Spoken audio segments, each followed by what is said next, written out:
Es momento de que se agarren la mollera porque regresa su amada sección de los casos perturbadoramente ridículos que no sucedieron jamás. Nunca de los nunca. Muchos nos hemos preguntado si la sociedad perfecta pudiera existir y la respuesta es que sí, ya sucedió. Lamentablemente atentaba contra el consumismo y el modelo político actual de Occidente y por ese motivo lo mandaron a desmantelar. Y cómo no, se otorga la plena responsabilidad de la libertad que requiere el humano para ser feliz, pero eso no era conveniente para muchos. Las personas verdaderamente libres y felices son difíciles de doblegar y por ende de controlar bajo un sistema opresor. En 1994, el empresario Gustavo Rubén, dueño de 3 enormes consorcios financieros, fue diagnosticado con un severo cáncer de pulmón como consecuencia de una vida como fumador.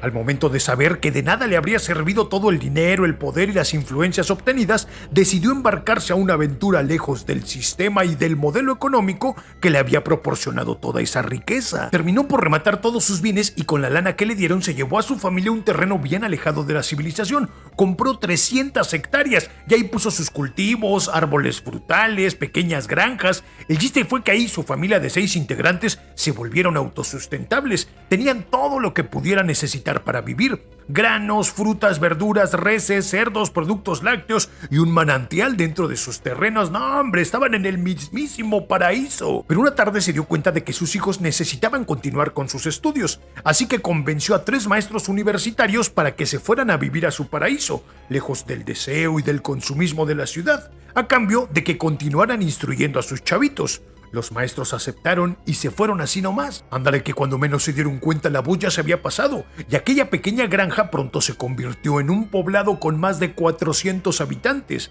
Eran aquellos que ya estaban bien hartos del ajetreo de la ciudad, del adoctrinamiento de los medios y sus mensajes destructivos. Vivir en ese poblado fue la mejor opción. Un sitio sin ningún tipo de moneda, todo se intercambiaba entre lo que ellos mismos producían. Es decir, había una enorme bodega donde guardaban ropa, granos, conservas, vegetales, todo, absolutamente todo, y diariamente, sin la necesidad de que nadie lo tuviera que estar administrando, cada quien iba a tomar lo que necesitaba y nada más. Sus jornadas laborales ellos mismos las administraban e iban desde las 6 de la mañana hasta las 4 de la tarde, y el tiempo que les restaban lo ocupaban para desarrollar algún talento, que la danza, la pintura, la música, la escritura o simplemente perfeccionar su técnica en aquello a lo que se dedicaban. Sin la distracción de los medios de comunicación que la radio, la televisión, los periódicos, noticieros. En aquel entonces todavía no había internet. Tenían más tiempo para administrarse y descansar mejor, lejos del miedo de lo que pasaba con la economía y los gobiernos del mundo. Sin las preocupaciones de cómo tendrían que verse, qué tendrían que comprar, qué nuevo aparato electrónico estaba de moda o qué nuevo auto promocionaba tal o cual estrella de cine,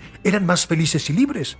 Producían lo que necesitaban y nada más. Aprovechaban los recursos naturales sin explotarlos ni abusar de ellos. Para el 2004, 20 años después de que este poblado se fundó, ya eran 2,000 sus habitantes, todos siguiendo las normas de esta misma comunidad. Que dicho sea de paso, llevaban una vida tan sana que los médicos que se habían ido a vivir allí solamente atendían los accidentes que pudieran sufrir al trabajar, pues al estar tan en contacto con la naturaleza, sin consumir productos procesados, colorantes artificiales ni conservadores, además de que la calidad del agua que consumían tenía las sales y minerales necesarias, pues nadie se enfermaba, nadie envidiaba lo que tenían los otros, todo era tranquilidad y prosperidad. Pero ándale que todo cambió cuando la Nación del Fuego atacó. Pues resulta que un día de la nada un reportero se enteró de voz de un contacto que conocía a alguien que conocía a alguien más que se iba a vivir ese poblado de la existencia de este, y se puso a buscarle.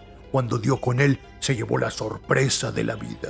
Y con tal de tener algo que publicar y sacar a la luz una exclusiva, algo de lo que nadie más estaba hablando, sacó un reportaje bastante tendencioso de ese poblado. Lo publicó con el encabezado de que era una comuna hippie, y luego de eso, otro reportero tomó esa noticia y la tergiversó, publicando una nota de que esa era una secta, y luego otro más, con tal de venderle, exageró diciendo que hacían ritos paganos y sacrificios. ¡Hombre! Cuando menos se dieron cuenta, todo el mundo estaba hablando de ese lugar como si fuera un lugar maldito, un sitio de adoración al diablo y donde se practicaban los actos más deleznables que el humano pueda cometer. Ni lento ni perezoso, el gobierno envió a los militares para revisar qué onda, pero no encontraron nada de lo que se suponía se hablaba en los reportajes. Sin embargo, de volada un grupo de activistas metió las narices y dijo que las condiciones en las que vivían recibían eran infrahumanas, que no eran decorosas y tenían que intervenir para rescatar a toda esa gente. Lo cierto fue que ese grupo estaba siendo financiado por cierto partido político ultraconservador, quienes al ver que su propuesta no tuvo la repercusión suficiente, argumentó que no era posible que esos ciudadanos vivieran fuera de los lineamientos morales y legales, además de que no estaban pagando impuestos por todo lo que producían y consumían, y ese fue el final del poblado. Como si fueran sucios vándalos, el ejército entró sin permiso y destruyó las cabañas, incendiaron los plantíos. En una sola noche acabaron con todo lo que construyeron durante 20 años. De la noticia no se dijo más. No se contó nada de las 85 personas que desaparecieron, entre ellas mujeres y niños. Tampoco dijeron qué hicieron con los más de 70 toneladas de productos que sacaron, entre cereales, conservas, frutas, verduras, carnes secas o los animales que confiscaron. Lo que tampoco se dio a conocer fue la impecable salud de la que gozaban todos aquellos que sí sobrevivieron al ataque y que intentaron reintegrar a la sociedad, quienes lamentablemente, ya habiendo conocido los placeres campiranos de una vida digna y feliz, ya no pudieron adaptarse al ajetreo de la ciudad, de una modernidad que quiere mantener al mundo infeliz, enfermo y agónico, presa de un inimaginable miedo e incertidumbre que permita mantenerlos enajenados y fácilmente controlados.